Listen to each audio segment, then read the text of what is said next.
morning, everybody. I'm Tom Vasel. I'm Mike Delisio. I'm Z Garcia.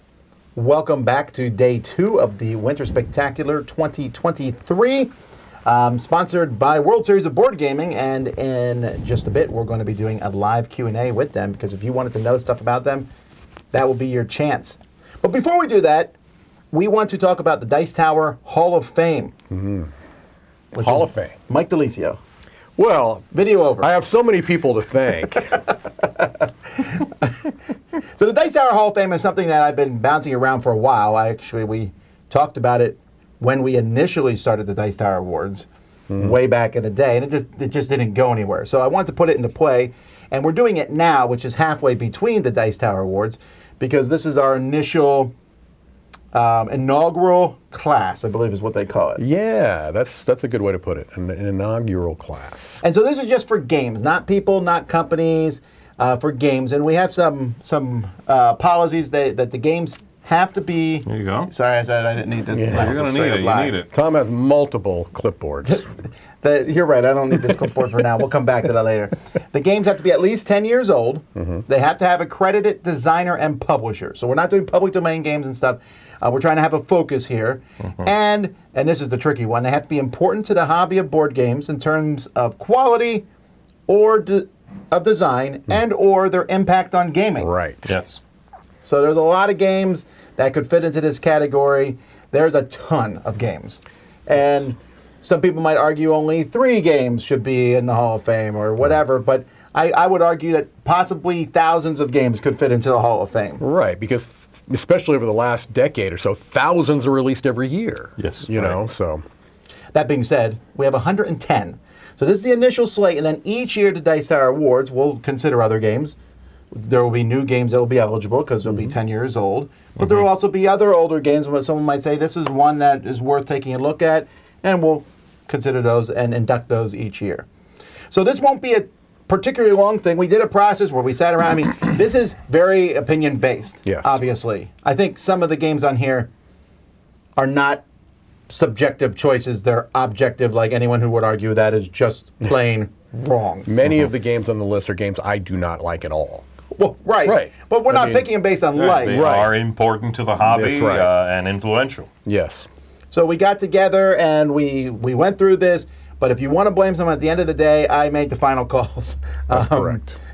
We had a big group, and it got smaller, and so the end it was just me and Z looking, and mostly Z was correcting my spelling. Yes, but it's your fault still, okay? Mm-hmm. No, I'll take that. Okay, I don't want to hear this whole shifting blame thing again.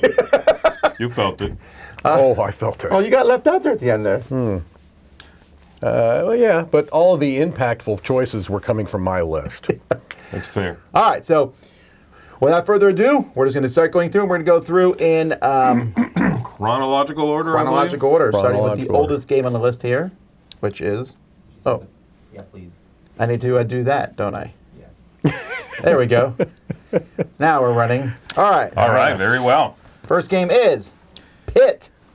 This is also the loudest game on the list. Yeah, Pit came out in 1903. Like you said, it is the oldest game on the list.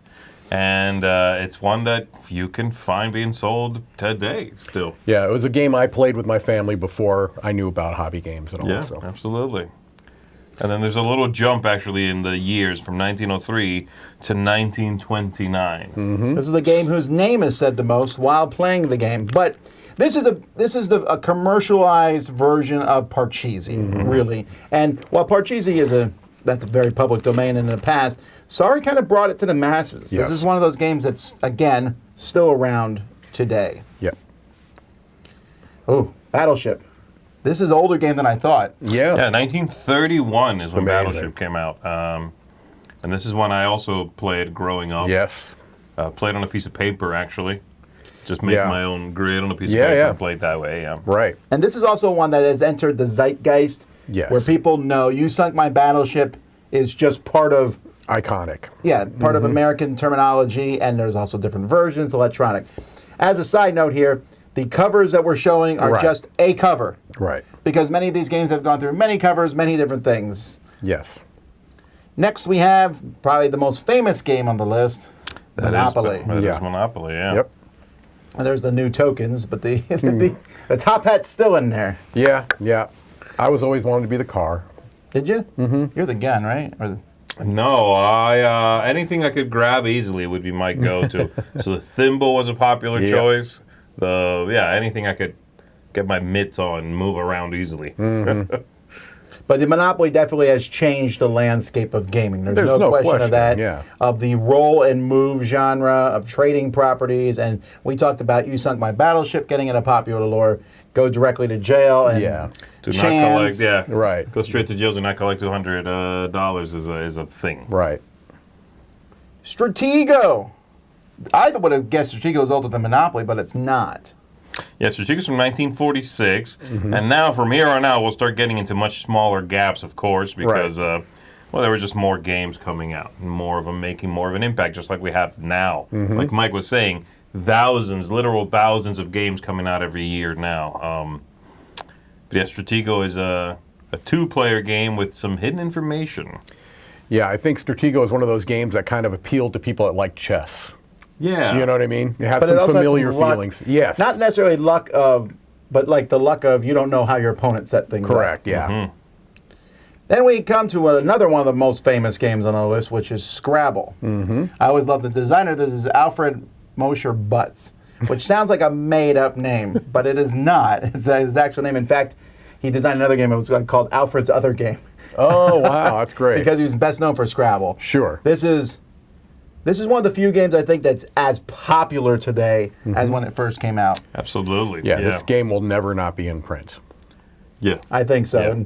And no matter what, with electronic age, and stuff, people are still playing Scrabble. Yes. Even if they call it Words with Friends or any other thing, Scrabble's just that popular. Yep. Clue! Or Cluedo. Cluedo, and sorry, UK folks. Yep. But Clue. We talk about deduction games all the time now. Yes. But again, Clue transcended. No, nothing. I'm just saying, Clue, 1949. Still 48, Yeah. 49, yeah. We still use Clue as a reference point for a lot of modern games. Have you noticed that? It's We like do. Clue, Absolutely. but yeah, so Absolutely. it's almost like it's a framework. And this is my favorite of all these classic Yes, games I that still are like Clue. easily found Yeah. in stores today. Clue is still my favorite. Clue is just good fun. It really is. Roll and move, but that deduction, that fun, guessing who did it thing is fantastic. All right, next we have Candyland. Now, mock Candyland all you want, Right. but again, this is a game that is a classic. And Chutes and Ladders is, by the way, not on the list because it's based on Snakes and Ladders, which is way gone by your. Uncredited, yeah. But Candyland, which came out, in... 49 as well, 1949. It really has a strong appeal that, again, it's still in print today because this is the game that made, whether you like roll and move, this is the game where it took it and put it on cards. You're drawing a card to go to the next And spot. it's also a game that very small children can play with their parents. Right. That's the idea. All right, next we have Careers. Now, Careers is not as well known as some of the other games on this list, but it had definitive effects on the future from picking goals. I mean, this game gave you more options. Again, it was still in the roll and move genre, but did things like use a card instead of rolling dice and go down this path. And also just the idea of what career would you like to be in? I wanted to be in Hollywood, but it did not happen. Didn't work out. That was a facial issue. Hollywood spit you up and chewed you out. I don't think Hollywood even saw me. All right, jumping ahead a little bit in the future now, we have Yahtzee, which, yes, was named after playing this game on a yacht. Is that really the truth It really of it? is the truth of it. This is another game like Clue. I'll play Yahtzee anytime. Sure. And it's funny because Yahtzee's effects are felt really strongly now in 2023. Yeah. All these roll and write games. And Yahtzee came out, 56? It's also a game that has now become a mechanic. It uses the Yahtzee mechanic. That's true, right? Or So mechanism, roll, sorry. and then you get 2 re-rolls. Right. Oh, Yahtzee mechanic. That's very true. It's now a thing, yeah. All right, next we have the meanest game on our list, and that is Diplomacy. Diplomacy came out in 1959. Breaking friendship since fact, 1959. Henry Kissinger just passed away, and this was his favorite game. That checks out. Yes, it does. Diplomacy, a game in which there is no luck, and yet you sit and debate over who's going to control things. It's a long game. It is it just has had a major impact on the hobby. Who's the designer of that? Alan B. Kalheimer? Colomer. Pure negotiation. Yeah. And then on the opposite side, we have Risk. Which is funny. They came out the same year, Risk and Wow. Diplomacy. What year? 1959. I'm trying to think of what the culture was in '59. If there's a reason why. I can't think. I of thought he was you going know. to say. I'm trying to remember back when I was a kid playing both these games. No. But Risk, that again, we talked about Yahtzee being a mechanism. We talk about Risk. The whole idea of having troops on a map and fighting each other. Yeah. Really, it was around to some degree before this, but not much. Risk made it mass market. Yeah. This is area majority. Right. Then the Game of Life. Again, this is one's hard not to talk about. It's just sure. zeitgeist. It is. You know, from the spinner to getting married and having kids to getting a job. There's been so many different versions of this game. Yeah, this was the first game I remember that had the production was a big thing. Like you said, the spinner, the 3D terrain that you'd put on there, the pegs in the cars. Yeah. Yeah, the blue peg, the pink peg, the car, the spinner. Yeah. Man, this is better production than some games that come out today. It's very true. Mousetrap. Now, Mousetrap, I actually considered briefly, should we put on a game on this list because it's barely a game. And most people, don't even play the game. But again, They it's build it entered the and- zeitgeist. The whole Yes. idea of building this contraption. What are those called? Rube Goldberg machines. Rube Goldberg machine. And having the diver jump into the pool. And you can see it's got the Mensa for Kids thing on there. There obviously is, Sure, right. And there are a lot of games today for kids Yes. that are inspired by this with contraptions, Right. We had an award, a Kinderspiel award winner just a few years ago with a spider on a string Yep. that you would manipulate on the string, the spider would lower. Yes, of course, is inspired in some way Sure. by this sort of game, Mousetrap, yeah. And this was the commercial every Christmas that you'd be like, oh. Either if you had it, you wanted to play it. If you didn't have it, you wanted it. Yeah. Then we have a game that really we're still feeling the effects of it now, and It that's was just Hagmaier. re-released this year. That's true, and it's one of the games at the World Series of Board Gaming. Yeah. Hagmaier. Yeah, absolutely. 1964, game from Sid Saxon, one of the most famous board game designers of all time. Yes. Yeah, Hagmaier just buying and selling stocks, and again, there's a gazillion games that do this, but Yes. Hagmaier took it and made it mainstream. Also, it is the first entry on this list from Sid Saxon, probably the father of modern board gaming, hobby board even though this gaming. came out 50 plus years ago, Yeah. 70 years ago now. Yeah, it's amazing. Yeah, and a serious game, but not a war game. Right. Not for children, you know what I mean? Yeah, it really stands up as its own thing of its time, certainly. Right. But yeah, its own feeling. Another game that hit the zeitgeist there, Operation. Yeah. The dexterity game, which Yeah. they're games, and this is a very popular one, and I still see this one, whether you're now, pulling stuff out of Shrek or a snowman or whatever it might be. I saw a giant version of this one at a convention I was at recently. It's just very, very popular. The whole idea of not getting, you don't even get zapped. No. It's just that sound. It's the feeling, right? Yeah. It brings tension. It's just a natural game that induces tension. Uno is one of the games I refer to most often when I talk about card games. I'll say, this is for the crowd who likes Uno. Right. And that's because everyone loves Uno. Now, Uno is based on an older game, Uno 99, or different games that you can just play with a regular deck of cards. Right.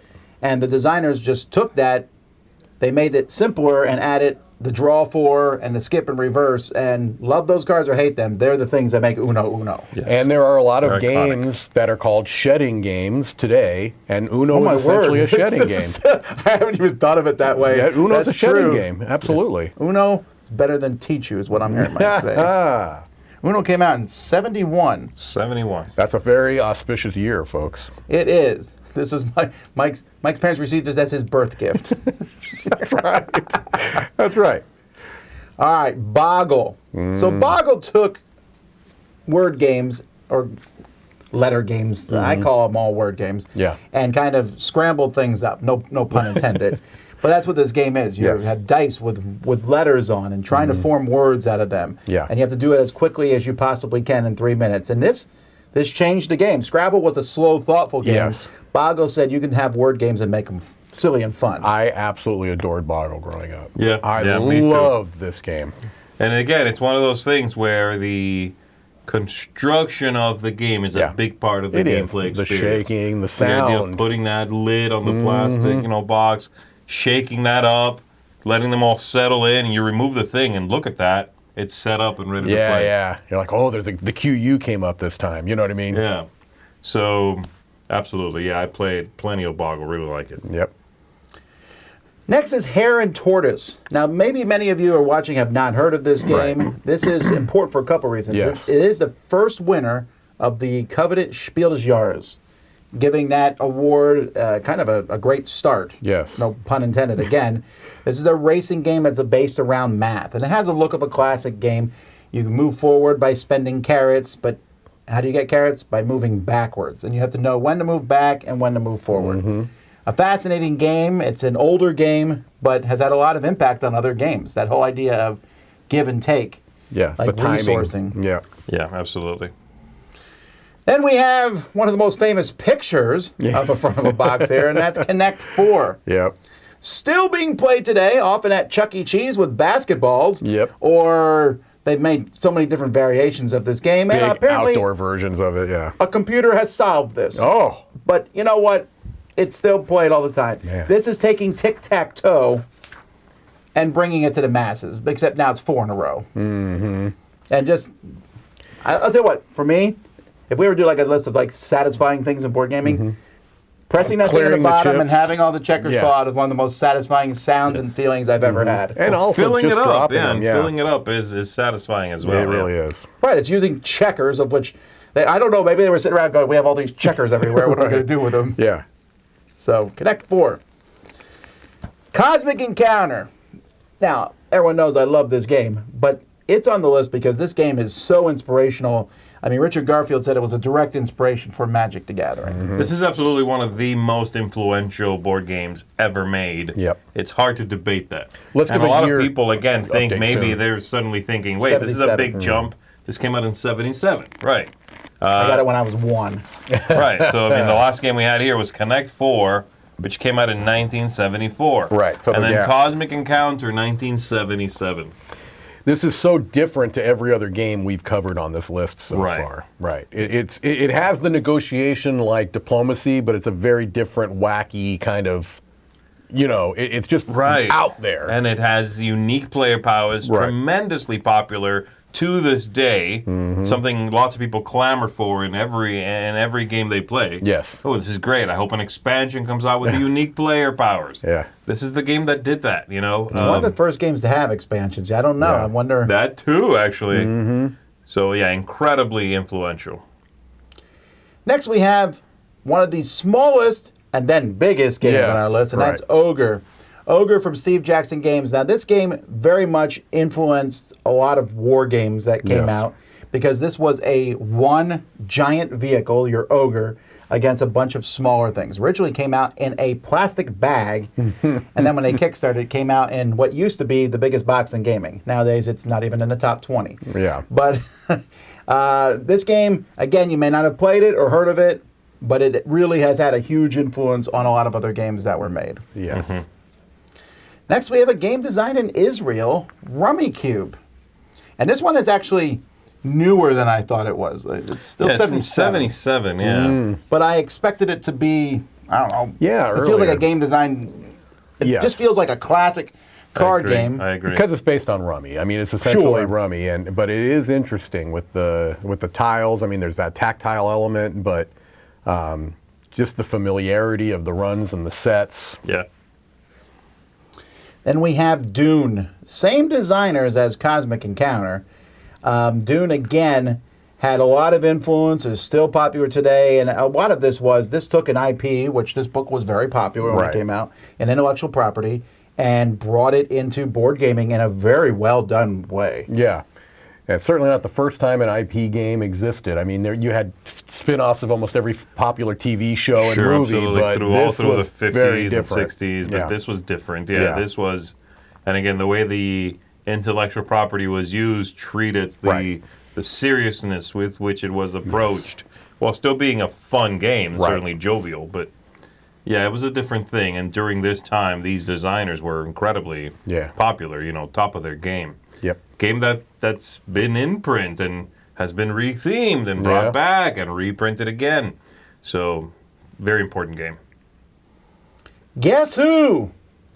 This game, which I again is another one I thought was much older. Right.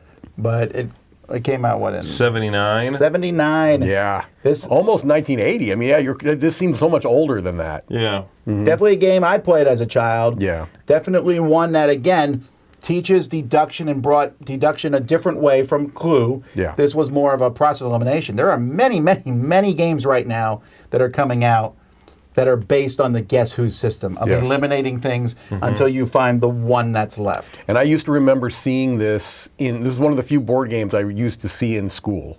Right. When I was, elementary, you'd see this in classrooms. All right, next, another game from Sid Saxon, Can't Stop. So this takes the idea of pressure luck or push your luck to the nth degree. You roll dice till you bust or stop. It's the purest form of push your luck. I played this game 2 weeks ago. I still love Can't Stop. Yeah, yeah. And this is in the 80s now, 1980. And Six Saxon, making amazing games still. So the last one on the list, acquired from him, was in 64, Can't Stop in 1980. Yeah. Even if it was just those two games, and he made many. Yes. That's quite the legacy. It is. He's not... Another father of early gaming would be Francis Tresham. Yes. Who has made many famous games, and this one, Civilization. Now, many people know Civilization because of Sid Meier's Civ, Right. but this also came out in 80, and that was before Sid Meier's Civilization was done. They're different games, but this one has had an effect on both wargaming, Civilization games. Yeah. This one is still being played today, although often in more modern offshoots of the game. Yeah. But they're all take their notes Inspiration, from Civilization. Right. Axis and Allies. What a giant game. It still blows my mind that a game of this ilk was sold at your local toy store. It was sold at Toys R Us. Yeah, absolutely. I definitely remember that. And this was part of a quadrilogy of games that came out. But this is easily the most famous of them. It is still being printed today. Yes. It has many, many offshoots. And this took the idea of Risk and said, but what if we add an entire rule set? But a rule set that kids could understand as opposed to the more complex war games that were being made at the time. Right. Yes. And it had incredible toy factor, too. It did. Sure. Trivial Pursuit. Love it, hate it. One of the most famous games in the world. When did this come out? This was... Trivial Pursuit came out in 81. I feel like everybody had this game and played this game. It felt like this was a phenomenon throughout the 80s and 90s. And it really was. That's an interesting, if you get a chance, read the story of the people who invented this and made it, and it just blew up. And again, when you talk about trivia games, people say Trivial Pursuit, because it is the most famous one that is out there. Right. Lots of different versions of Getting it, too. those pie wedges. Yeah. Moving around the board. I mean, it is iconic. It is. All right, next we have Empire Builder. This one was just announced that Just it's in the being news. reprinted. And this is a game that, again, has had an effect on train games in general amongst modern board games.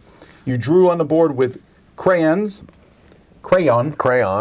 and or markers or whatever, and it was a very economic game. This game also helped put Mayfair on the map, the original publisher of it. Came out in 82. Designer of this, Darwin Bromley and Bill Fawcett. Yeah. Yeah, and there's been many, many offshoots of this. And a lot of people haven't played this game, but the impact of this on other designers was pretty impressive. Yeah. Sherlock Holmes Consulting Detective. I believe the one I'm showing here is one of the first ones, is a more modern look to it. But this took that idea of, hey, here's some clues, figure things out. I would say escape room games. Yeah. Oh, very exit much. games, Chronicles of Crime. Any whodunit that you are playing today, whether that's solving puzzles or just following clues, takes some cues from this game, this series of games. Or storytelling games, even for that matter. Storytelling games, yeah. all those boxes that they sell to this day in the mail. Yeah. Where you get a subscription service Right. of Catch a Killer or what have you. It's this, They yeah. will all take clues from this game. Yeah. Right. Take cues rather.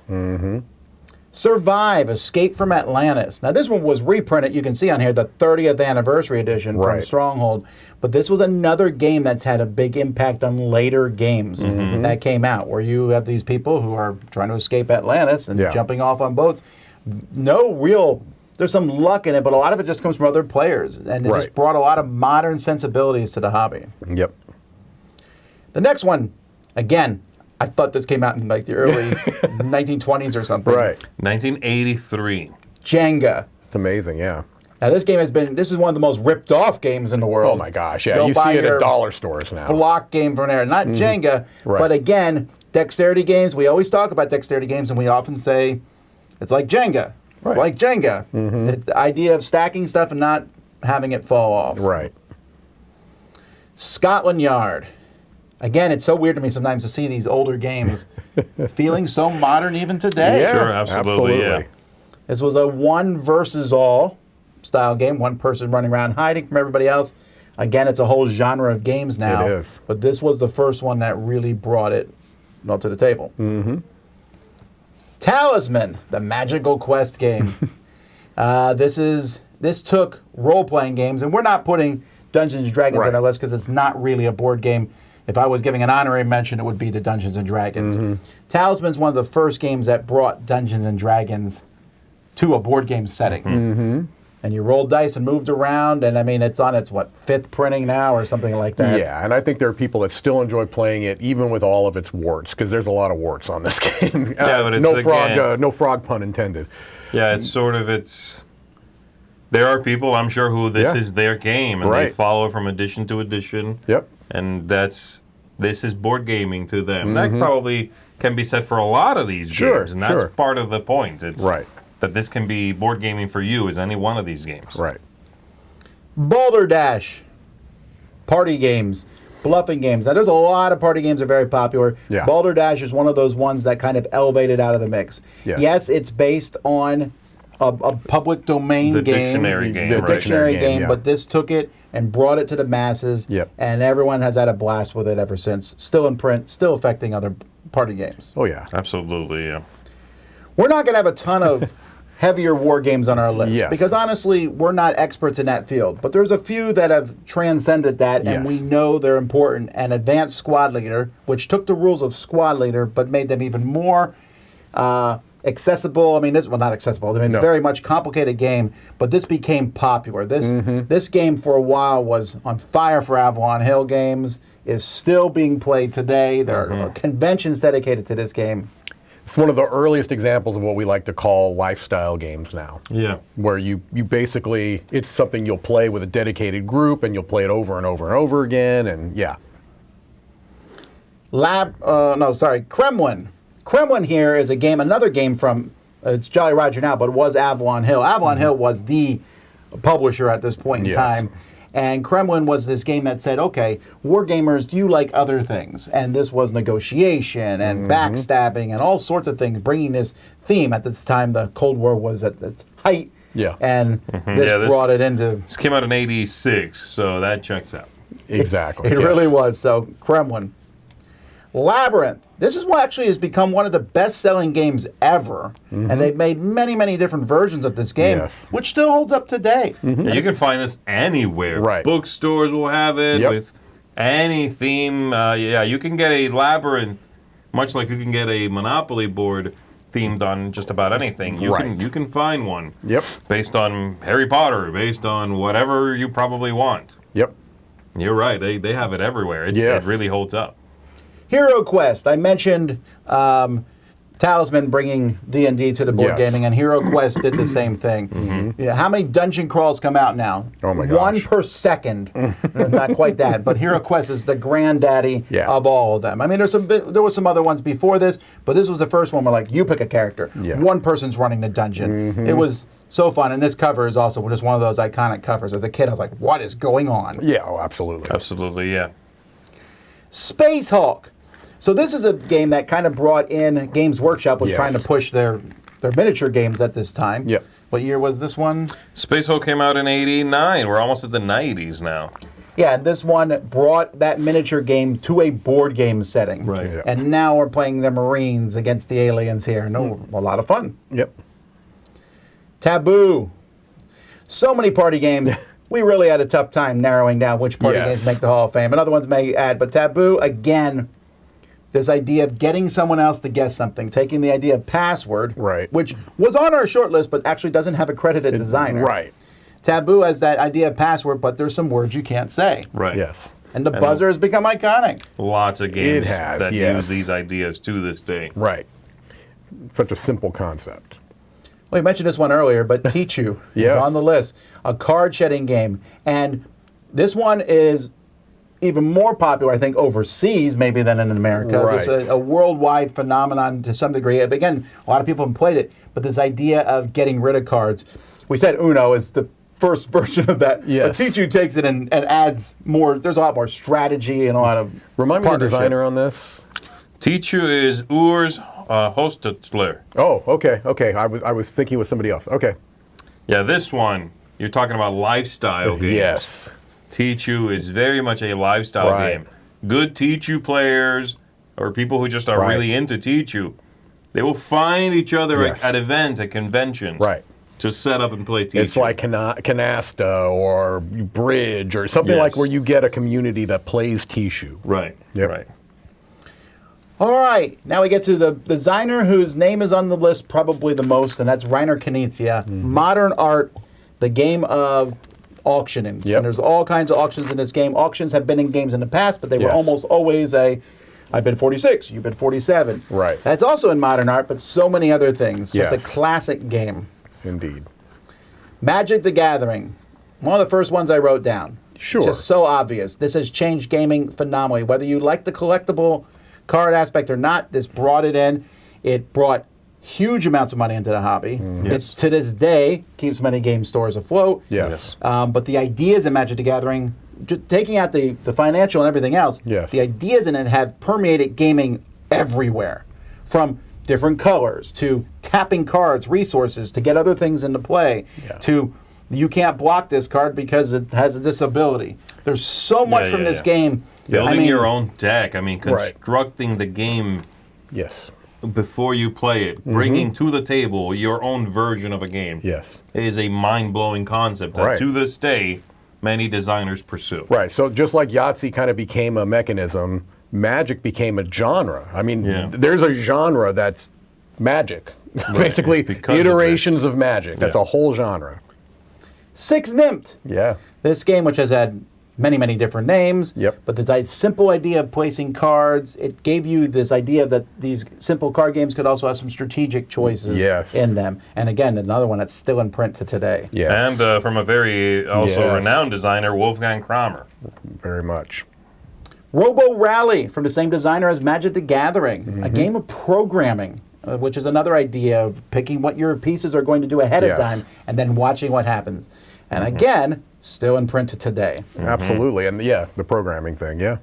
Probably the second most famous game on our list here, Catan, or as it originally was called, Settlers of Catan. Yep. And this game, there's no question, changed gaming. Klaus Teuber made a game that just blew the world apart, Yes. and board game-wise. This is the game that got me into games. Like And modern games. Millions. Yes. Probably. This was the entry point for me, and it's a pretty deep rabbit hole that we've been jumping into. Right, right, yeah, absolutely. And if you still, I say this all the time when we bring up Catan, but if you still question the importance of Catan today, go to any major gaming convention. Sure. Yep. It's everywhere. Yeah, yeah, yeah. El Grande. This is another one from Wolfgang Kramer and Richard Ulrich. This is the game that brought the idea of area majority to gaming, at least on a scale where we're like, oh, wow, what a neat concept. Who has the most in an area, you get the most points. A lot of fun, El Grande. We put a whole series of games in here, the GIF series, just giving it, because these games, it's hard to separate them. You can Yeah. pick the ones that are most popular, which is probably Devon and Czar and Yinch, but and the series has also morphed and changed over time. Right, But right. this made abstract games cool. Two-player abstract games that look like they were from the time of Go. You know what I mean? They have that look, that classic look, but have a modern sensibility. Right, and they're they are clearly modern while feeling clearly like classics that have been designed forever ago. Right. I feel like a lot of abstract games today look back not just to the classics, but to this series for inspiration. Mm-hmm. Hannibal, Rome versus Carthage, another war game. This one helped bring in the idea of the card systems and using cards to move troops around the board, some miniatures, some chits. Again, very important to wargaming, but this one also, again, made a lot of these old Avalon Hill games, this type of game that's not Avalon Hill, made them more accessible. Yeah. Right. Kill Dr. Lucky. This originally came from cheap-ass games, and the idea was, hey, little games where you bring the components, we'll give you the game. Right. It would be Kickstarted today. Yes. But this launched the company. It took the idea of Clue, put it backwards, and brought a lot of ideas and stuff to the hobby. Just really quickly, because I know there's some people that have come in late, games that don't have a credit designer, Go, things like that, are not eligible for this list. So I'm seeing some comments that are... Then we have Pokemon, the trading card game. Mm-hmm. I mean, again, we talk about different games that have changed the genre. Pokemon said, hey, trading card games can also be played by the younger set. Yes. And got kids involved. And the game just, again, it's blown up, taken off, and a lot of ideas from Pokemon are used in other games too. Yes. Mm-hmm. Bonanza. Uwe Rosenberg nowadays is known for games like Agricola and bigger games, but Bonanza was an interesting game because it said, here's a hand of cards, you can't change the order, now trade with other people. Yes.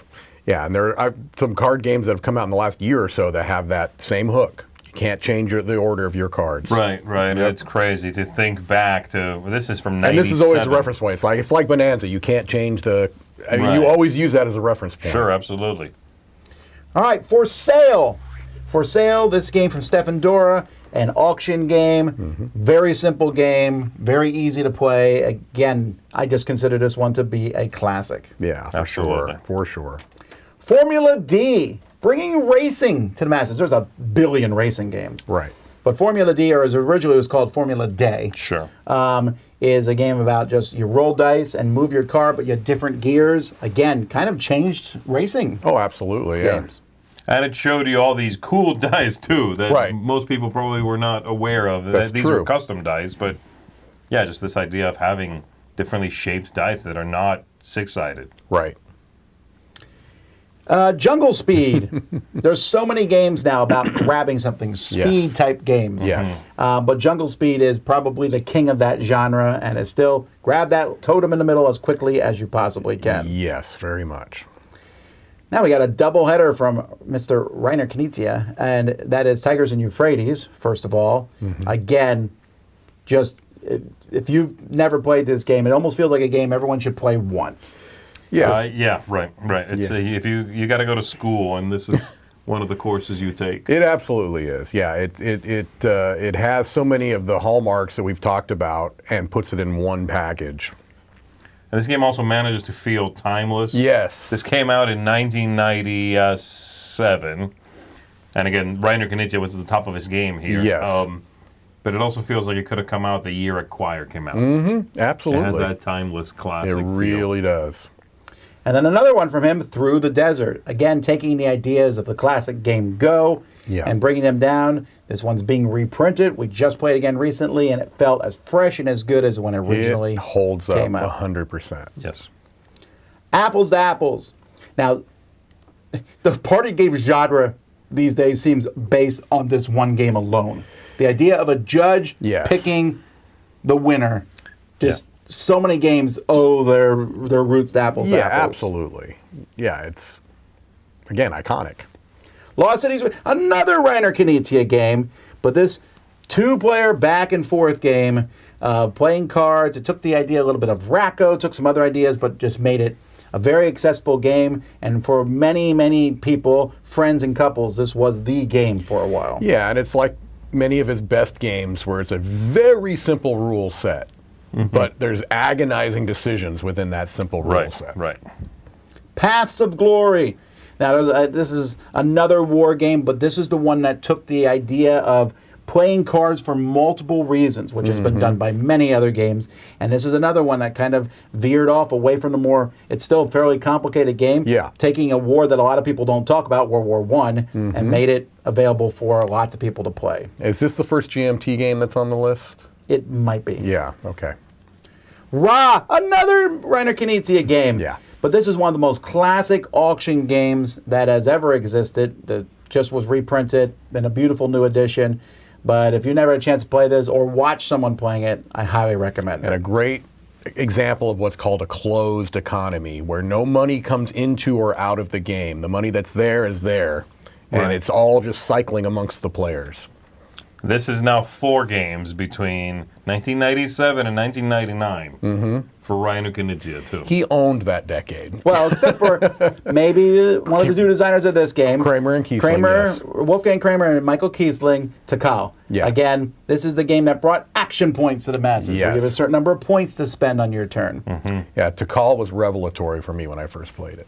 I loved that whole system. Still do.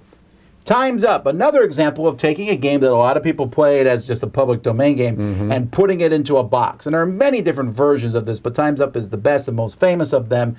And again, this idea of getting other people to guess clues, but having restrictions placed on you, just one of the funniest party games ever made. Yes. Blocus, or Blockus, I'll never know how to pronounce it. I always said Blocus. Bloku. This is a game about, this brought Tetris to the board games, kind of. Not really, but this is one that you might be surprised is one of the best-selling games out there. It's just so easy to play. It's also a game I can tell you how to play in 10 seconds and you know if you want to buy it or not. Yeah, and we talk about polyominoes all the time, right, in gaming right now. It's very hot. And there's your polyominoes, right? Yeah, absolutely. From 2000 is when this came out. Carcassonne. Again, this is another obvious pick here from Klaus-Jürgen Raid. Placing tiles out. This idea of building the map out and exploring this map. A shared map you're all building, So iconic. It almost feels cooperative, but not quite. It is now, if you want it to be. Oh, it's true. Again, but it has that idea right, in it does, yes. Citadels. This is from Bruno Feduzzi and took the... Man, so many ideas that he got maybe from Cosmic and everything, with different roles that you would take and then use those roles and try to outguess other people, all put into a box. This game, again, extremely popular. When this came out, it was one of many different games in this line. It's the only one that still is played. Yeah, this one almost has a party game sensibility, but it's definitely not a party game. Right, and you that know what I mean? role selection feel is a very modern idea used to this day in many games. Right. This feeling of, I get to use the power or appeal to this person, and next turn I'll do this person. Yeah. Absolutely modern. Yeah. Hive, another classic game. When you play it, you're like, oh my word, this game is going to last for a while. Abstract game, buzzing with possibilities. The Bakelite pieces are also, a big part of it. Absolutely right, yeah. And this is this manages to, again, feel timeless, and there's, tournaments for this stuff. Right. Lord of the Rings, another Reiner Knizia game. But this is the first popular cooperative game. Yes. There were many before it. Yeah, talk about a genre that is popular now, or a style of game that is popular now.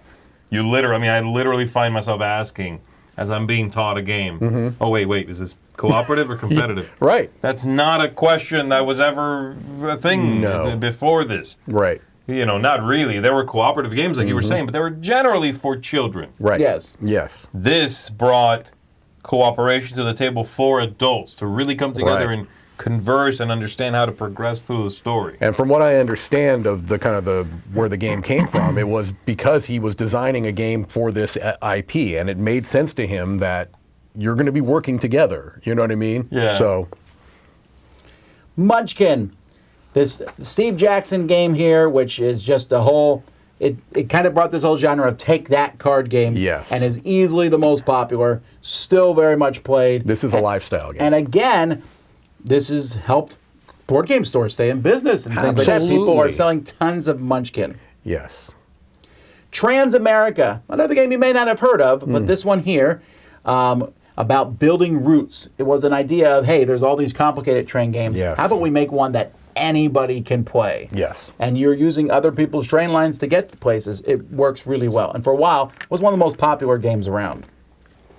On the other end of the spectrum, we have Age of Steam from Martin Wallace. And this game here took the idea of pick up and deliver as you're picking up cubes and moving them around.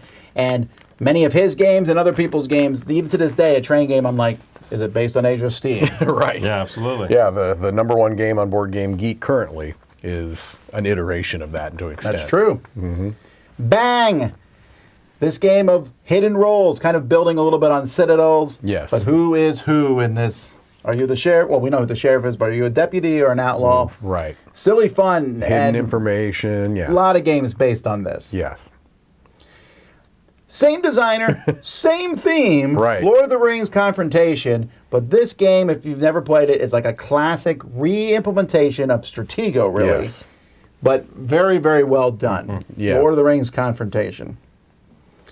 All right, Puerto Rico. This game hit the scene with a blast and changed modern board gaming forever. This whole idea of pick an action, everyone else takes an action, but you get a bonus. Right. And then just put it into a tight, interesting economic game that, again, was easy to play. It was number one board game out there for several years. Yeah. Yeah, some things, like you're saying, are revolutionary. They really bring about tremendous change. Yeah. Catan obviously was one of them. Yep. Magic, the Gathering. Puerto Rico was that as well. Yes. For a different subset of players. Alhambra, taking the idea of placing tiles from Carcassonne, adding in an economic little sub-game to it, and just being a game that everyone everywhere was playing for a while. And also expansion after expansion after expansion. Yeah, Alhambra here, this version is based on a card game, which had that economic idea. And then this board game brought in the tile placement idea. Right. With restrictions as to walls, where they can be built and so on. Still my go-to for folks looking for something more modern, and their favorite tends to be Monopoly. I think Alhambra has a lot of nice touchstones to something like that. With money being the driving force, makes sense to everybody. Yeah. And the idea of acquiring things. You know, buying tiles. This is now mine. I'm setting up my own little world. I'm trying to best you at yours. A wonderful game. Betrayal at House on the Hill, taking the idea of horror movies and bringing them to a board game. Now there are many, many, many different versions of this and many horror games out there, but when this came out, there wasn't many at all. And the idea of the different endings, right? I mean, that's a huge part of it, Very too. cinematic, right? Yes. Heroescape, bringing the toys and miniatures to the masses. And that's really what this did, from the innovative terrain to the just, hey, anybody can play with miniatures. Yes. You don't need to have $1 million. You just need $30. Right. Now you need a lot because it's out of print. Right. But at the time, it was a big deal. And like it says on the box, it was a game system. It was built to be expanded upon. Yeah. Right. Speaking of that, Memoir 44. Richard Borg had already made this system in Command and Colors with the Civil War, Battlecry Civil War, but Memoir brought it to the masses, picking the most popular war, World War II, that people like to play with. And it also let you play with those little green soldiers you always wanted to play with. Right. And also the pairing with this publisher, I think, played a part. Yeah. Days Wonder did a great job there. No Thanks. As soon as you play this game, I was like, this is a classic game. This really is. Right. Trying to, as you bid, to not take things, which is a neat twist on the genre. It really is. Power Grid from Friedman Freeze. Now, this was originally published as a crayon game where you drew like a train game almost. Power Grid made it more accessible, and it's, again, a game that kind of turned heads. He's always experimenting. Sure. This designer, Friedman Freeze, and this one just hit for some reason. absolutely. It hit the zeitgeist, and it's a very economic, mathy game. Sure. But people that like Power Grid don't like Power Grid. They love Power Grid. Sure, absolutely, yeah. And there's a lot of ideas in this, right? If you could come at this game from many different points of view and enjoy it. Yeah. 'Cause you might just like connection games. Yeah. Route building, there's that. Economic, stock market manipulation. That's in this. There's a lot in there, and you'll likely to find something in it you enjoy. Yeah. Gravitate towards that. Another one that's hard to argue against, Sure. Ticket to Ride. Ticket to Ride, which came out instant classic. It is getting close these days to reaching the heights of Catan. Yeah. With its Absolutely. popularity, it's hit the mass market, and its Al Moon game, fantastic. Yeah. War of the Ring, taking Lord of the Rings and putting it into the box.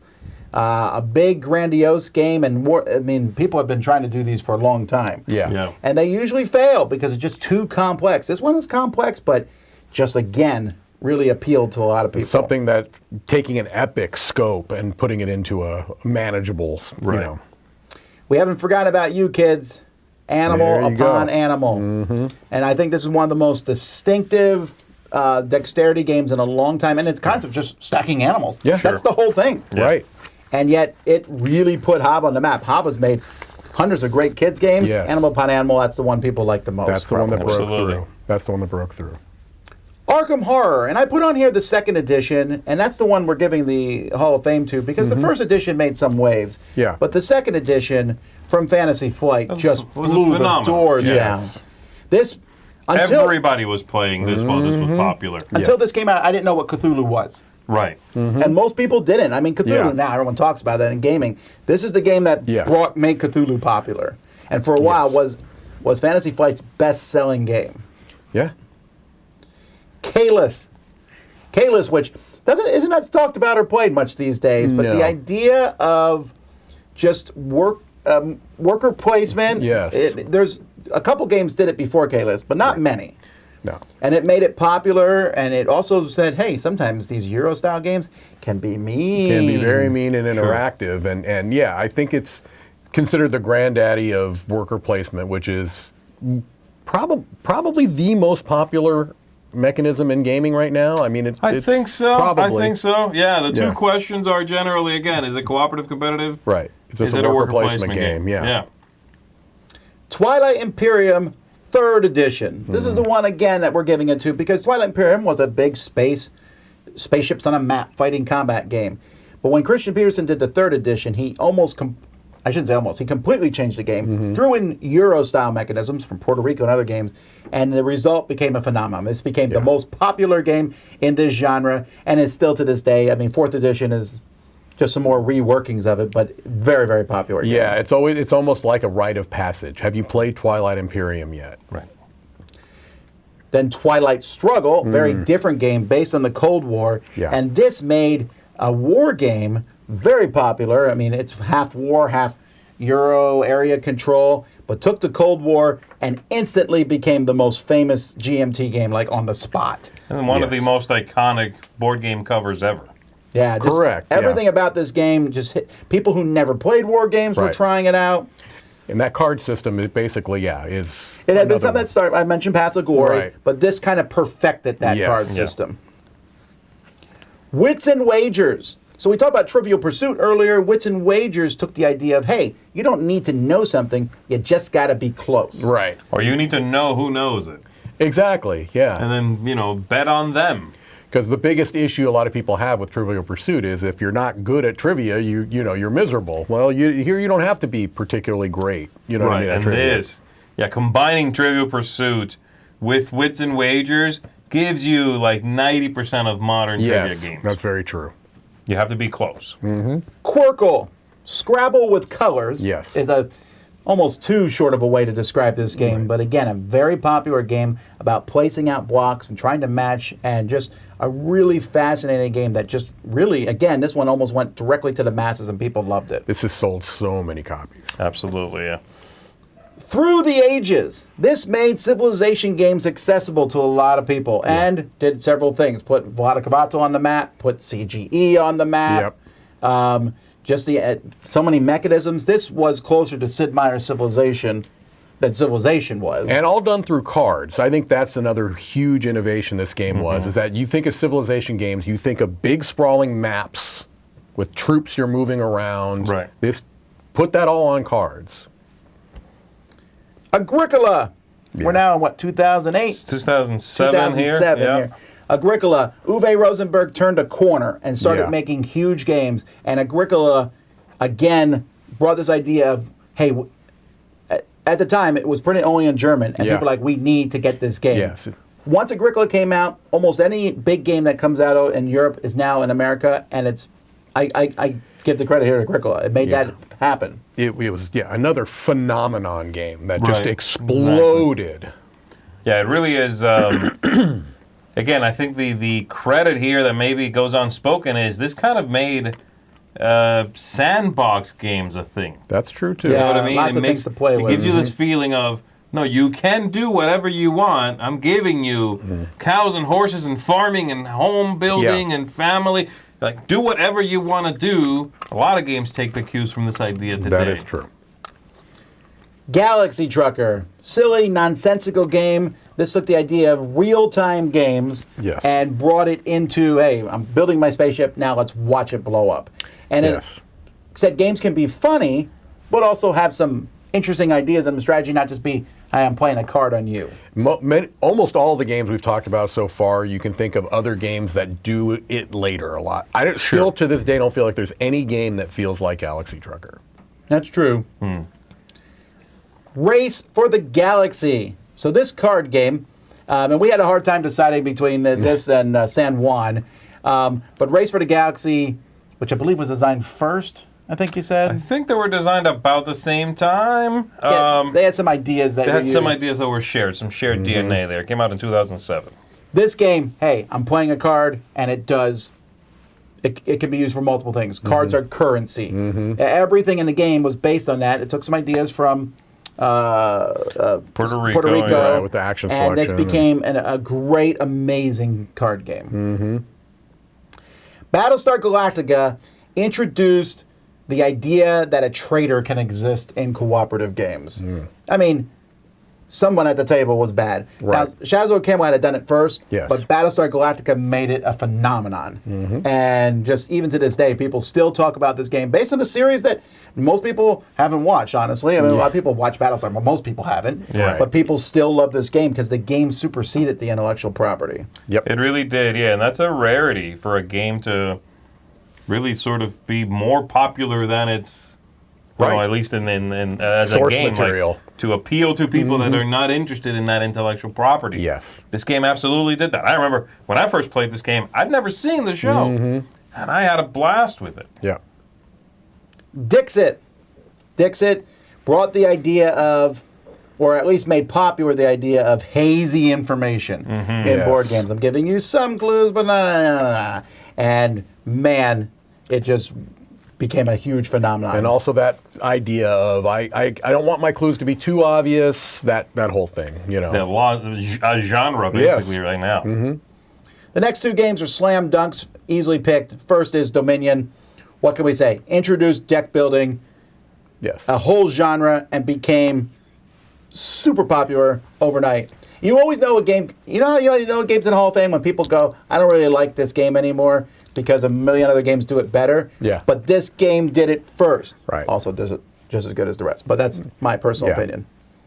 And then Pandemic. We talked about Lord of the Rings Yes. making cooperative games somewhat popular. Right. And Battlestar Galactica for introducing the traitor. And then Pandemic made cooperative games go into a blockbuster territory.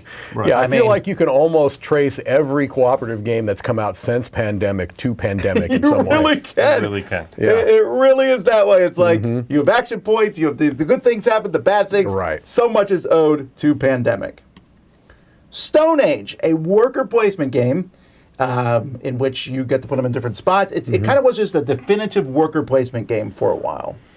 Yeah, it's a pure, very pure worker placement game.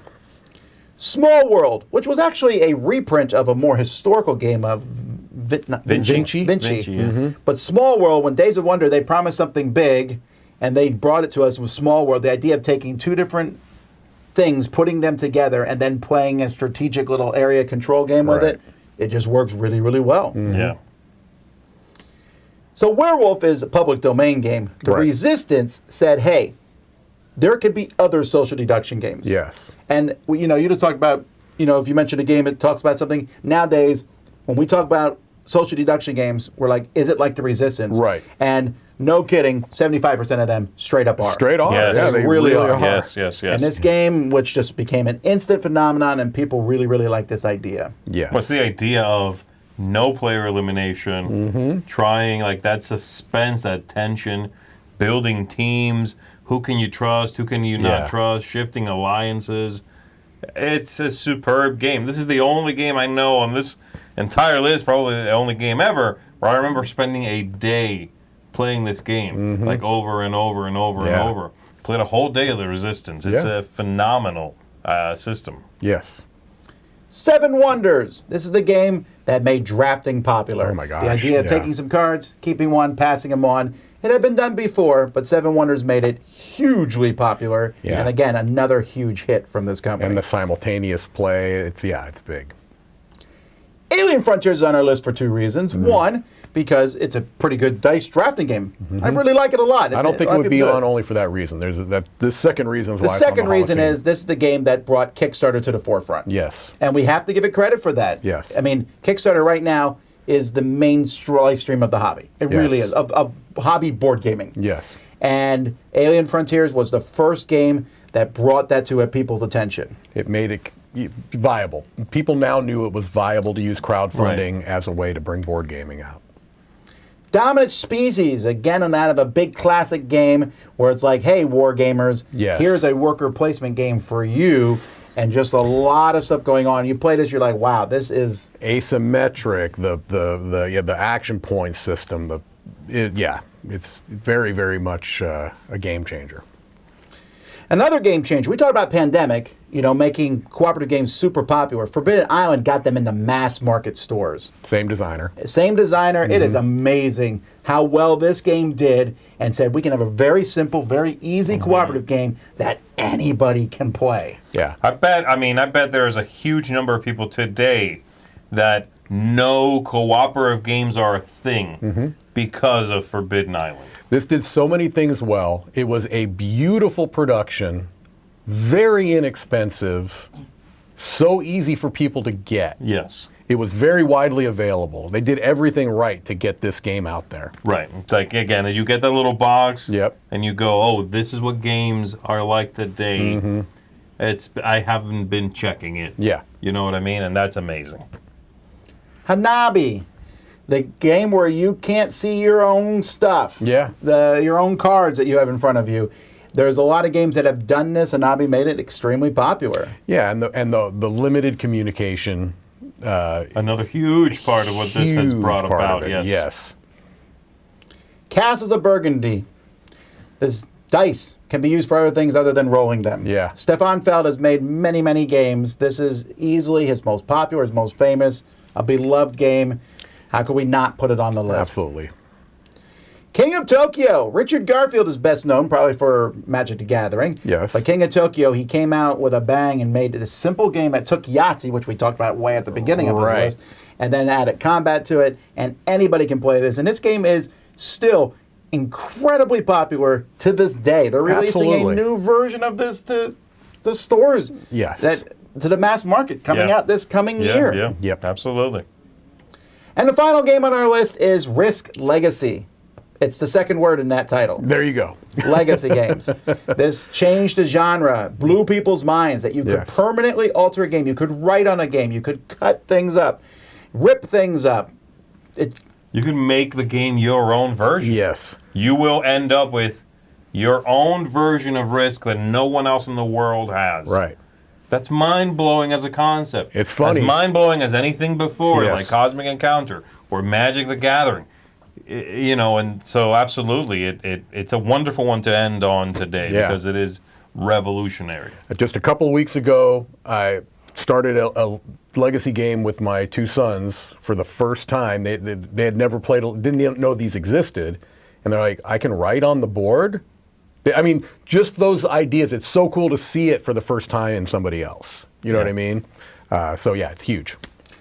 All right, again, a reminder for any game to make this list, it has to be at least 10 years old. Each year we will consider other games. And honestly, there's hundreds and hundreds and hundreds, maybe not thousands, of great games that didn't make our list. We'll add them as time goes by, ones that are great and fantastic. But I thought this would be a nice initial slate of 110 games. I hope that you enjoyed them, or at least we can acknowledge their impact on the hobby. Yes. So we're going to do in just a second, we're going to do a Q&A with the World Series of Board Gaming. It's going to be right here. Don't leave. But right before that, one more time, Here is all the initial Hall of Fame nominees for the Dice Tower.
Welcome back, everybody. I'm Tom Vasel, and today I'd like to introduce these two. I'm going to let them introduce themselves. Who are you guys? Jonathan Hagmaier. I'm chair of the board of the World Series of board gaming. Hopefully you know me, Stephen Buonocore, the podfather of gaming. And why am I even here, John? You're on the board of directors. I'm on the board of directors for the World Series of board gaming. Want to be clear, that's the only reason. The only reason I've been invited to this entire event. No other. Well, you're not just on the board. You actually are kind of overseeing the whole just try event. try to make sure we run it correctly, grow the event, make it the best possible experience for everyone. And we're here to make sure that everybody out there understands what it's about, because I think there's a lot of people out there that don't really understand. Well, World Series of board gaming, what are you guys doing? So, So take us away. So we started out with crowning the greatest board gamer in the world. We give out a $25,000 grand prize for that. It's a 16-ring tournament. And then it's turned into, think of it now as not only the main event, but whether you lose in the first round or keep winning, there's events going on now all the way to midnight to win prizes and different games and different type of things. But the main event itself is 16 ring events, what we call ring games. And those lists are on our website, wsbgvegas.com, and it's just a fun event. It's really fun and competitive. Well, let's talk about the main ring. So there's 16 games. So how does that 16 work? games. I want to play. How would I do that? So what would you do? You would buy a ticket. You can play in. There's 4 ring events a day for 4 days, and you can play in one ring event each day. Anything from Azul to Great Western Trail, and there's four different games each day, and then if you win one of those games, you win a ring, and you win a $3,000 ring. $3,000 ring. It's a beautiful ring. It's engraved on one side with the name of the game it looks like you a won. Super Bowl ring. Actually, and has the year, of course, and the other side the sponsor of the ring. Yep. So it looks amazing. And then we have 16 winners. Those 16 winners then go to the semifinals. So on the last night after the 16th game is played, we have a semifinals. And basically, just to do it this way, there's 4 tables of 4, and at each table, you've each won the 4 people have each won a game. Those 4 games come out of the mix, and we randomly pick what your semifinal game is, and that table has to play one of those other 12 games the next morning at 9 a.m. We're ensuring that nobody has an immediate advantage. I mean, they hopefully they know the game, but they didn't win that game. Yep. And then the finals, after the semifinals are immediate. The 4 winners come in. We take out all the games they have won. They get to veto a game privately, which most of them veto the same game. And then we randomly, Tom, you picked it this year, randomly pick in the bag, and this year was Splendor, and they went in and played for $25,000 for Splendor. Think about that concept for a moment. They played Splendor, one game, winner took home $25,000 cash. Yeah, second took $10,000. Took home a $6,000 bracelet as the world champion of 2023 of board gaming, and of course they had already won the $3,000 ring. So in total, we're giving away almost $200,000 in prizes. Yeah, this year with the additions we've done to what we've listened to, the changes from our players, we're trying to we want to get to about 35 to 40% of the players win something when they're there, so it's a great value for them, and anywhere from games to $50 coupon off your tickets, all the way up to $25,000. And you mentioned that there's going to be competitions and general fun gaming throughout the entire day from 9 a.m. till midnight. But say you got into the first tournament of the day and you got knocked out in the first round. I played Ticket to Ride. I got knocked out. I'm the best player. I know that. What can you do then? And what's great now is throughout the day, if you lose in the first round now, we have what we call outer ring events. We have companies that want to put forth games that are really great games that to be considered for next year for the national championships or whatever. Those tournaments go on in the afternoon. You lose in that. At night from 3 o'clock to 6:30, we now have the Phoenix tournaments. These are tournaments Rise from the ashes. Everybody who lost in the first round of their games that day can buy in. If you win 2 games, you'll win $200.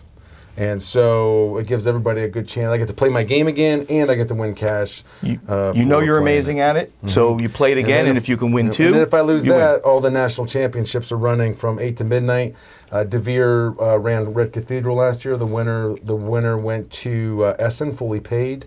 And this year they're going to do 2 national championships, one North American qualifier for Red Cathedral, and they're going to run a White Castle one, and they're giving away 16 total prizes from coupons off at the World Series to a trip to Essen. So that's one announcement. We'll have other announcements going on. I want a quick rundown. These are the 16 games that you mentioned. We have Wingspan, Great Western Trail, Ticket to Ride, Heat, Arc Nova, Brass Birmingham, Lost Ruins of Arnak, Ra, Earth, Dune Imperium, Acquire, Azul, Terraforming Mars, Castles of Burgundy, Cascadia, and Splendor. Yep. The new ones for this year are Earth, Lost Ruins of Arnak, and Heat. And now let's make note that none of these games are publishers or people paying to have them there. Yeah, can't There's a do that. committee that is selecting what you know, it goes arguably through. some of the greatest games, most popular and greatest games of what are being played right now. So, and every year we cycle out 3 games approximately, right? And this year we did 3 Yep. three So new every games. day there's a heavy game, there's a mid game, there's a light game, and there's a wild card game. Right. And we do that every day. And every year we look at how many players came into playing games. Should we take them out? Should we not? We don't have to replace games. That is not a must. But this year we decided to replace 3 of those games.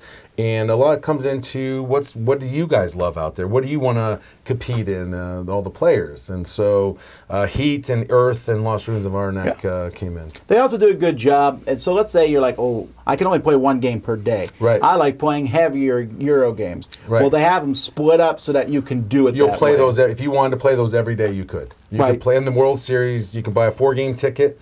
A 4-game ticket and stay and play right now. It's the cheapest you're going to get it. It's an early bird special. It's $1,000, and that sounds like a lot of money. But when you go to any convention, that $1,000 includes a $475 ticket to get into the World Series plus 4 nights at a hotel in Las Vegas, which without our discount can run you $400 a night. We have a great discount. That's almost about $150 a night, $165 a night. But with the discount now, with the early bird special, if you go on now, buy your ticket, you not only get that, but you go into a drawing to win $400 in cash when you get there. You can have a celebrity dinner with 3 celebrities. You can pick any 3 people you want to have dinner. We're going to send you to the Bedford as you doing your own I'm celebrity picking dinner. Brad Pitt. And You're gonna pick Stephen Buonocore and John Hagmaier. I think. Yeah, so Maybe. there's a lot. Maybe not. There's a lot going on right now, and then we'll have some more announcements in January of new. there's things also happening. open gaming. A beautiful. We have a great partnership with Dice Tower West. Wonderful library. They have an open gaming area. We have a beautiful open gaming area. You're playing on great tables too. A lot of the tables are yeah, from from Game Theory Yep, Tables, yep. which is a Las Vegas company. They make them of the most high Beautiful, quality and they tables, bring and they them have in. them all over the open gaming area. And then this year too, when I talk about prizes, Chip Theory is one of our major sponsors, and they're really pushing this year towards really focusing on the players. So they want to make sure that they have a gift bag this year that's really going to have a lot of stuff in there for players of value because you come to the World Series. And on top of that, they're building out a prize area to build up more and more prizes. Just really, we have great sponsors who really think about the players themselves. All right, I got a question here.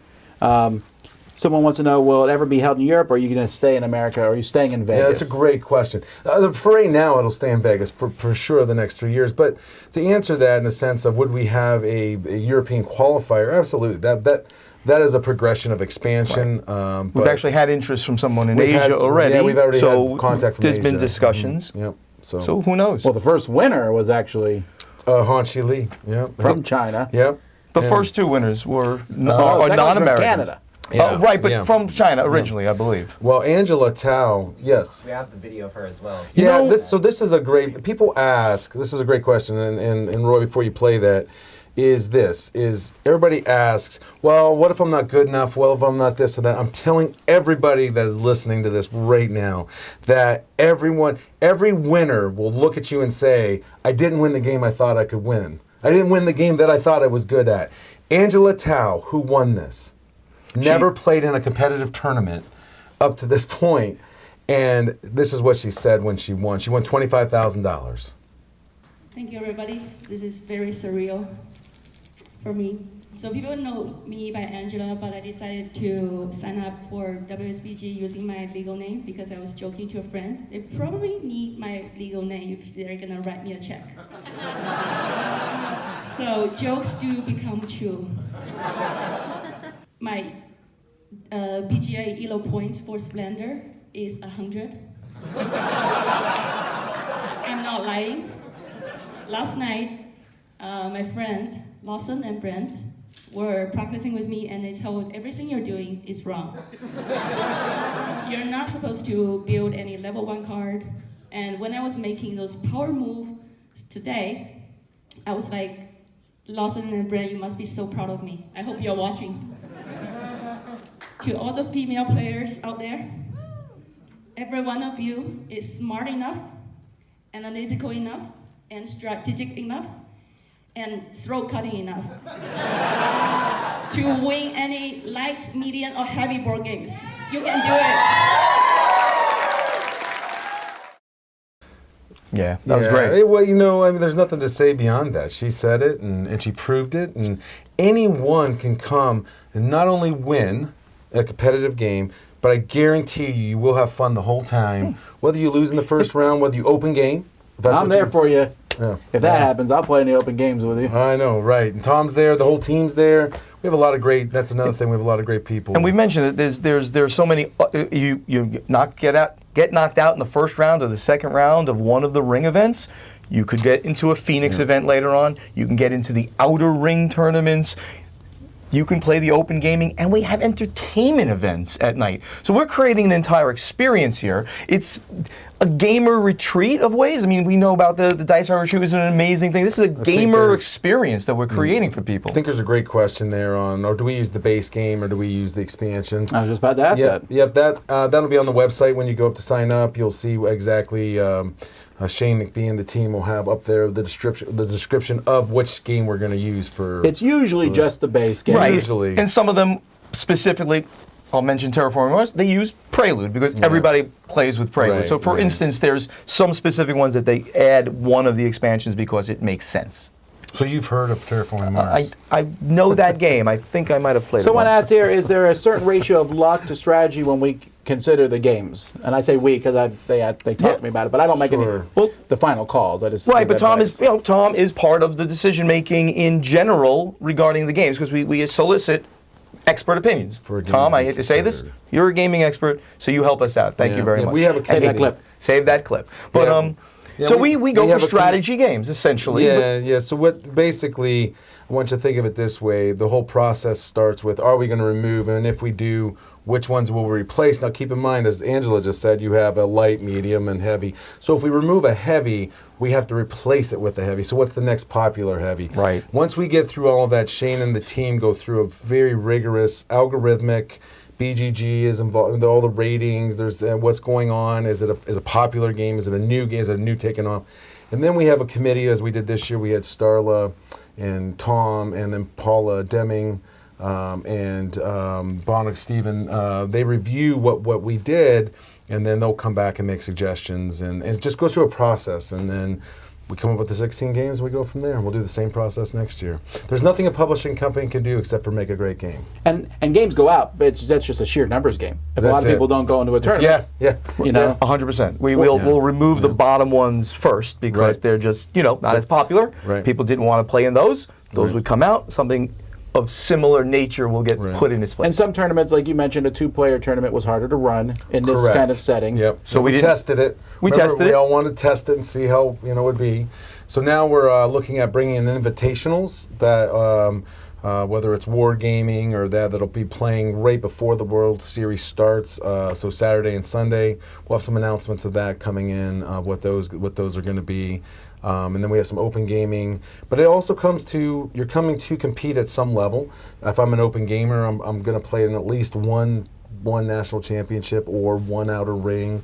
If I'm an outer ring player, I can play in all the outer ring and all the national championships and open game. And if I'm a World Series player, I can play in 1, 2, 3, 4, and I can play in all those other things too. That's what's covered in their cost. This goes back to a great value. You're going to at all times have a chance to win some form of a prize, some form of that accolade. And I think we're aiming to have 40% of the people actually take home some prize. That's the goal. And also, we have World Series rankings coming out this year. All the rankings. So 2023, you'll see the World Series rankings. If you want to know who 1, 2, and 3, and 4 are, that's easy. You just go on. 1, 2, 3, 4 will be the final table being people. 4, yeah, and Scott being 3, and Andrew being 2, and Angela being 1. That's no one care who you are. But there'll be rankings from the 2023, and then in May we'll add in the 20 where we have to work through all the wins. And so the goal is to really focus on the players, to really have Dice Tower Network, you're coming out this year and doing all of your content during the whole week. team is coming out. Yeah, we're going to be doing all of our content from The World Series. From the World Series. Yep. That's fantastic. Yeah, so the focus is on the players, and so. So someone we're asked, excited. how is king making it or collusion prevented or penalized? First of all, if you're a cheater, don't come. Yeah, but yeah. collusion's almost impossible because you randomize the tables We everyone's do, we do, and we've had husbands and wives sitting at tables that they've actually asked could they be moved, and we actually have done that. You know, we do. There's a very, I will say, the team has been praised by every player on how this has been run. We had one accusation in 2 years of cheating. We did a full monitoring of the person didn't win, but still that could affect others. But we monitored it. We didn't find it. The point of that is we spend a lot of time, money, and effort to make it the best possible tournament for you that is fair. But it's not about stopping cheating. It's when it does happen, how do we deal with that and how do we make it right for everyone else? And we work really hard at that. Shane and the team really work hard at that. Cody asks, if you win your entry game and you make it to the next round with it's a random game from the things, is there time to teach, or is there time for someone to teach you and learn that game?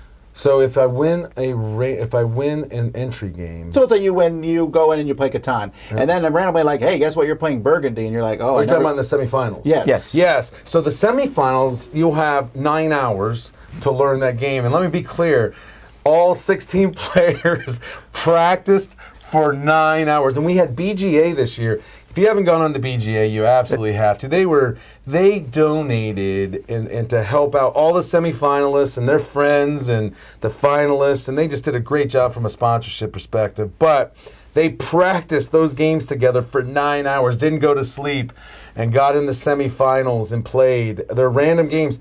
There are players who had never played in those games that ended up winning in the semifinals, making the finals. Now the finals, you have 5 minutes. When Tom Vasel pulls that out, we are walking in and playing for $25,000, whether you know how to play it or not. But at that point, you're probably going to need to have known a lot of the games. But If you will. You will. I'm still amazed, though, that competitors, and this happens every time, are teaching their competitors games. It's so very impressive. Yeah, It absolutely. really is. I mean, the sport, I said that from the moment that I got there in 22, that the spirit of competition, of sportsmanship, was so high the entire time. Everyone is friendly to each other and actually help each other with the learning of the games, with the practicing of games, and even during the actual competition. Yeah, and I would say this to anybody out there is if you're coming to be competitive, to win, and to do all you can to do that, and to be kind to others, you're the ones we want there. Yeah. But if you're coming to, you can't handle losing because, and I say that coming from a family of 5 boys, that, that's not who we want. We are building an atmosphere that is competitive, but is absolutely fun. It's fun all the time. We have some great events going on all the time. So we try to get the real competitive people have a great chance at winning something. The people that are kind of competitive but they just love being there, have everything else that they would want to have there. Right. Why don't we mention the way to go and get tickets, but also that we're running this 3-star draw right now. So first of all, you go to WSBGVegas.com. That's the website where you can purchase the tickets, and you can purchase it in multiple different categories, from the big one, the 4-game stay and play, to just 4 games. Maybe you're local and you want to get your hotel somewhere else, or 3 games, or 2, or a 1, etc. But now, if you purchase before January 1st, you get into a special drawing. John, how about that? You know? Yeah, the special drawing itself is 3 things. It's the one is a full. You can have your ticket, whatever you bought, fully comped. So if you bought and if you buy a stay and play right now before January 1, you go in twice for the drawing. So you would get a little bit over $1,000 fully comped. And then you get $400 in cash when you get there. Right when you get there, we give you $400 in cash to spend in Vegas. That's the second drawing. And then the third drawing is the VIP dinner, which we have a lot of designers, VIPs, special guests. I don't even care if you want to take 3 of your friends. Take 3 of your friends, or pick 3 of the VIPs. Yeah, who are your 3 VIPs? You don't take have to Tom and me, and we'll fight the whole time. There's about 100 guys before these guys. But what I'm saying. Fair enough. So go ahead. So someone was asking about some of the logistics of the cameras. You know, can we put scores on screens? I think we should do a shout out to Chris George, who's actually in the chat right now. He's Chris George is just unbelievable. WSBG, really something like that. I don't know what his exact handle is. Chris is. We're actually going to go to streaming 2 finals every night now instead of 1 next year. The cameras themselves are placed in such a way where we can catch pretty much every angle. The last thing we're going to do, and we're trying to talk to Game Theory tables, if we can have one special table on some of the finals to have cameras like they do at the World Series, you know, where we can see. That might happen. Not sure about that. That's going to be a little bit of engineering work. George might. I bet he'll do it for us. I think he's going to do it. I don't know. But the point of that is we're trying to make once again, showcasing the players. You know, when the rankings come out, and that's another thing, Tom, we've talked about. In the morning, you get on the Dice Tower Network, and you can watch what we'd like to. I like to have the pundits here pick the top 10 players of the day. Who do we think's going to win? You know, from all of their accolades, and everybody fills out their bios, and let's just start showcasing people. And I'd like to know, you know, who's going to be the next Angela Tao, you know, who's going to be the next Hanshi Lee, and it can be any one of you out there can do it. And they're also both coming back, so yeah, they are. Their repeat. Yeah, that Vancouver group, though, that gaming group has now sent 2 people, 1 in 22, 1 in 23 to the final table. That's a pretty good. That's a pretty good gaming group. Someone asked how many people have shown up. Yeah, that's a great question. So we had the first year we had about 300 paid tickets. And then the second year we had about 700 paid tickets, of which most of those are in the World Series. And then this last year we had some out-of-ring tickets that we sold. With Dice Throne did their national championship. DeVere did the Red Cathedral national championship. And there was easily another 300-400 people playing in the open game. Yeah. It was just So we this year we're running twice, 2 times on current tickets. Right now we're running. We're 2 times ahead where we were.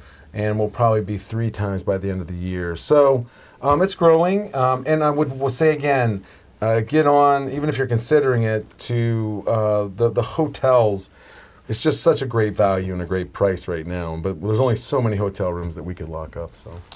Well, there's a question here. What made you come up with the concept to start this in the first place? Yeah, it was really interesting. That's a great question. So Justin Thompson, who was the owner and president of was the PresCon owner, yeah, but he sold that to Kim.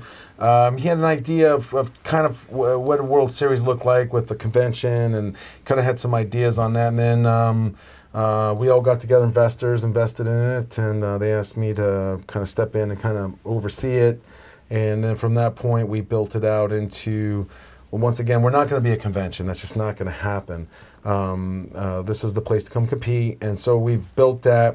We figured out the 16 games, how the World Series would actually work. And then from there, we listened to all of our players each year of what to change. We add rings to national championships, to the Phoenix tournaments.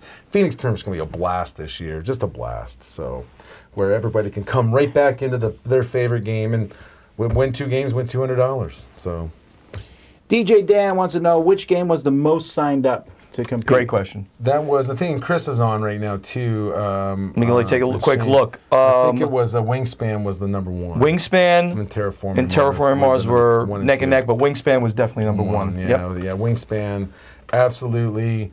Is in there. And then if we have one of the things that happened last year, because some of those are 4-game, 5-game, because the number of players determine how we have to run the first round. We will announce a week about when we shut down the sales for that year for the 2024. We'll announce, unless people don't show up. Currently, the number, this will be a 4-player game or 5-player game, so you guys get another couple weeks of practice at that level. So.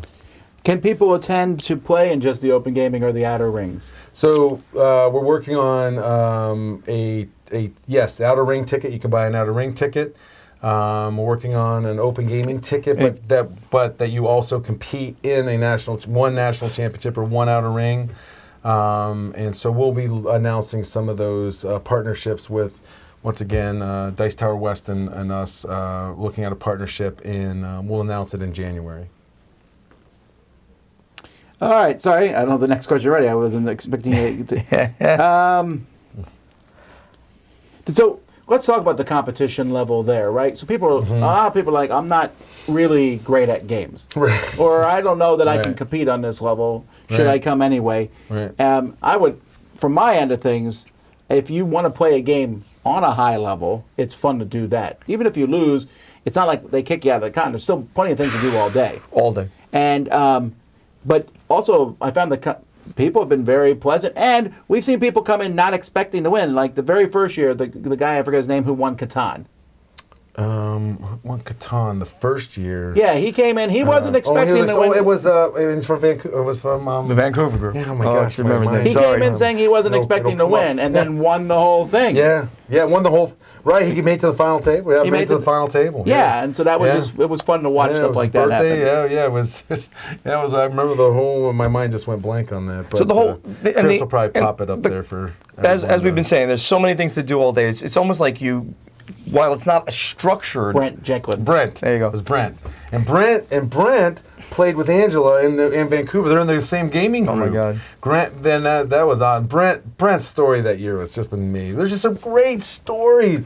His daughter and Luca's daughter, her son, and there was just some great stories. Hanshi, when we talk about diversity is many things. And Hanshi and I, we've talked a lot, and he's tried to help. There's the language barrier with people. It's hard. It's not easy. Here's a guy who really worked through a lot of that, and they're really trying to push their podcasting. And so, yeah, it's pretty cool.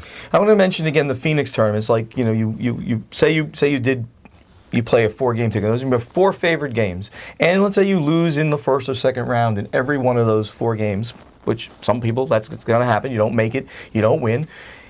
You still want to play that game because you are good at it, just didn't have good luck. You get into the Phoenix tournament, you play it again. Now, those Phoenix tournaments are only going to be 16 players, right? We're going to have 16 player brackets. You play that, Right. and for an extra small amount, Yeah, $25. If you're in the World Series, it's $25. And then you get to the end, you can win Two $200. games. $200. We win 2 games. Yeah, so $200. just an example. Let's just say there's 96 people coming out of losing in the first round of a tournament. Right. And they all want to play. Then what we will have 6 16-game tournaments, player tournaments, randomly chosen. But you win 2 games, you win $200. You will have 6 $200 winners now. So have more chances. It's just more chances for you to have victory. It's just fun to. I know people say, maybe I'm not that competitive. I would say to everybody that it's okay to have fun and be competitive. There's nothing wrong with that at all. So. Someone asked us are we allowed to enter the competitions? Yes. Who's we? The Dice Tower staff. Yeah. No. Yes, but we No. won't. Yeah, no, he's allowed. He's though. allowed? Absolutely, yeah. Doesn't matter. I just won't. It He just doesn't won't. matter. No. I don't want you in. I'm there to. First of all, it'll be embarrassing for me. That's You'll true. all see me play live, That's okay? absolutely true. But secondly, we're going to be busy doing other stuff, and we're trying to get some people here, maybe from the area, to come in and play some games, and definitely. If we have time, we'll play games with people outside the tournaments. There's a good chance. absolutely. Okay, so I have to mention this anecdote. So last year, I was already on the board and invested. This year, this past 3 months ago when we ran it, I entered into an outer ring of Vegas Showdown, and I came in second. Right. And no one here in this room or listening is going to say, "Oh, Buonocore, what a great competitive gamer he is." No. Most people say, "Buonocore, yes, you're really survey bad." says yes, Nobody correct. says that. I did that, and then I won Crokinole tournament. Now this was not even an This outer is ring. not- we have a this is sponsor not- there yeah, this is that was not- running singles So tournaments. when it comes to the main event or the second chance tournament, anything Right. from that type of Right. prize isn't that. There's no board member. No, we're not eligible for the family big member. stuff. Dice Tower, they're not. They don't. Doesn't they're- matter. right. We're not including playing. the dice tower. I want in to that. play you in Crokinole and destroy you. Come on. Oh, that sort of thing. Those outer things, that's different. That's, The only those are rule. silly The fun only rule things we to do. have is no employee, no family member, no board of directors or shareholder. My point can was, play. I'm not a particularly great gamer, and I won some stuff. It was just so much fun. I found that out yesterday. Now that I'm 1-0 versus Buonocore. If you watch the video of, thank you. What was the game called? I will be retired and defeated. You're playing 2 more games with us today. Well, I'll be 3-0 and then I'll retire. But anyway, are you in the unbelievable. staff? No, nope. We are not allowed to play in the World Series. So no I just got a immediate text. family members. I just said, "My friend Marion, thank you." She goes, "What a great competitive gamer you are." She knows lying. I'm not. Yeah. Someone wants to know, will we ever see co-op games in the World Series? Well, no, by definition we can't, right? yeah. I mean, really, we Yeah, can't. just- That wouldn't. I mean, if there- Pandemic did a weird tournament in the past where everyone played simultaneously, but it doesn't fit in this Yeah, category. it doesn't really fit with what we're now doing. come and play some open gaming, of your favorite. When we start the cooperative games. invitational portion of this, Yeah. when we start adding more invitationals, so there's the main event World Series, the Outer Ring, the Phoenix tournaments, the national championships, and then we're going to start building in invitationals. But those are great. We just talked about on one day doing invitational of the Dice Tower Network Hall of Fame 110, where we randomly pick out of the 110 games which game you play every round. Just stuff like that those are the type of places we can go with it, and we can not only do, we can bring people from all over the world. We had 15 countries represented last year at the World At the Series. final table, we're playing for $25,000. We had Angela from Canada, currently from Canada, and we had Yuka from Finland. From Finland. Of the 4 players. Yep. So a very international and a very diverse, generally, group. It was really amazing. Oh yeah. Mateus and Tom doing Arc Nova, the final. How great was that, having And Matthias? I think Andrew Viggy? won that. I think Andrew. He won Arc Law Nova. And a lot of that, people yeah. mention Matthias, and that's great. If you're a designer of any of the 16 games and you want to come and comment, Call we'll us, allow comment it. with us. Call us. You're more than welcome to Gladly come. allow We'd love to have you. Love to have you. But he did a great job, and like I said, there's a lot of people there. They talk about they'll talk strategy outside there, someone Will was it be asking here. simulcast? Yes. Well, we're gonna be streaming it on YouTube, and because that's what we've done before, it has worked really well. Chris runs the streaming thing, does a great job. Roy here was helping him out, doing a great job, and we just sat there and did it. We had a lot of commentators on the things, and like we said, we're going to be adding more stuff. We're going to be streaming more games, but we're also going to stream other things. Like you said, we'll do stuff in the morning. Interviews We might do a and- few things in the afternoon. We need to eat at some point, but we'll have a full slate from that week of stuff going on. Yeah. Player interviews, I think, is the next place that we go with people that have won at tables, lost at tables, Right. just to get reactions and stuff like that. So it's just been a lot of fun. And I will tell you, and if you are going to come, you need to learn the 11 clap. And anybody who was there would tell you that you have to learn. You have to learn the 11 clap. When somebody does something great, they get an 11 clap from everybody. And What is that? Oh my gosh, 11 here he goes. That's right. Listen, I'm going to tell you. This is what makes things fun. You guys are telling you, this is what makes things fun. So if we say 11 clap on 3, 1, 2, 3, it's 1, 2, 3, 1, 2, 3, 1, 2, 3, 1, 2. And then you do that. He's trained me well. When you get 500 people, 700 people doing that at one time, it's pretty freaky. It's cool. It's cool. John at 7 a.m. in the morning sometimes. Listen, when is you're a a ball teacher, of energy at this when I was thing. a It's teacher of crazy. at-risk kids, nobody believed in them, and we brought that in there. That was our thing, and we passed that on. I watched kids transform their lives, and I say that, and it sounds corny, but I've watched some World Series players. This is the one time and one place that they really, really got to shine, and I would say nobody made fun of them and nobody put them down and nobody did this. At this place, you come to bring the best you can, and we celebrate that together. We celebrate that as a family, and we just have the best time possible.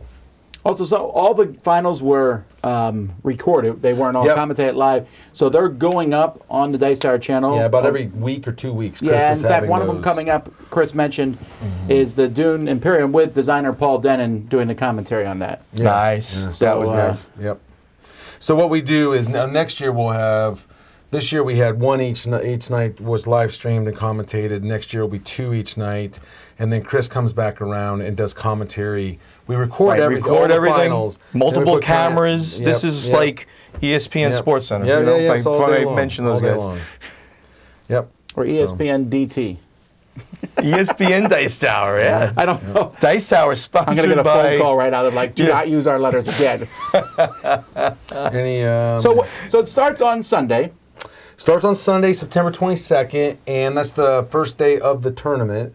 And so it goes Sunday, Monday, Tuesday, Wednesday. Those are 4 games each day. And then I gave you the schedule there of from the morning starts the first round to the Outer Rings to the Phoenix tournaments to the national championships.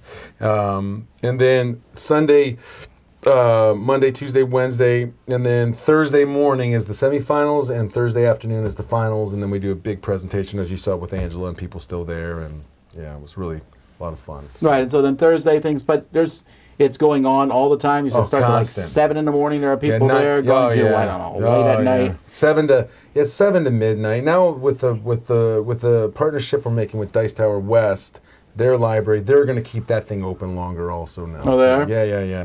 So it gives people more of a chance to Not going to argue. It's a good library. It's not a good It's a- library. not a Tom. bad It's li- It's a great excellent library. Those guys, you guys, they've just done a great job with it.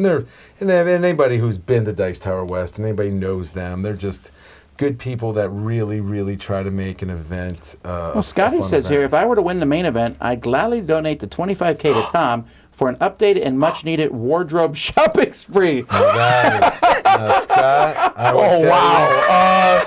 Scott, You know you what? might have to win consecutive World Series to get that guy in.